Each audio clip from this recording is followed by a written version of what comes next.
નમસ્કાર, આપ જોઈ રહ્યા છો નવસર્જન ન્યૂઝ। જિલ્લા યુવા અને સાંસ્કૃતિક પ્રવૃત્તિઓની કચેરી ગાંધીનગર દ્વારા સંચાલિત રાજ્યકક્ષા રાસ ગરબા સ્પર્ધાનું આયોજન તારીખ 18 થી 20 નવેમ્બર દરમિયાન ટાઉન હોલ ગાંધીનગર ખાતે કરવામાં આવ્યું હતું। આ સ્પર્ધામાં સમગ્ર ગુજરાત રાજ્યમાંથી 2000 જેટલા સ્પર્ધકોએ ભાગ લીધો હતો। સ્પર્ધામાં પ્રાચીન ગરબાની સ્પર્ધામાં પ્રથમ ગાંધીનગર શહેર, દ્વિતીય ભાવનગર શહેર, તૃતીય ક્રમ જામનગરે મેળવ્યો હતો।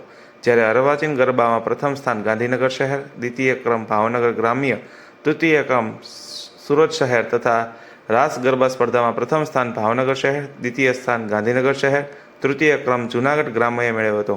આ સમગ્ર કાર્યક્રમ અંતર્ગત ધારાસભ્ય રીટાબેન પટેલની પ્રેરક ઉપસ્થિતિમાં સર્વે વિજેતાઓને કલાવૃંદોને ઇનામ વિતરણ કરીને પ્રોત્સાહિત કરવામાં આવ્યા હતા।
આવી જ અવનવી માહિતી અને સમાચાર મેળવવા માટે વિડીયોને લાઇક કરો, કોમેન્ટ કરો, ચેનલને સબસ્ક્રાઇબ કરો।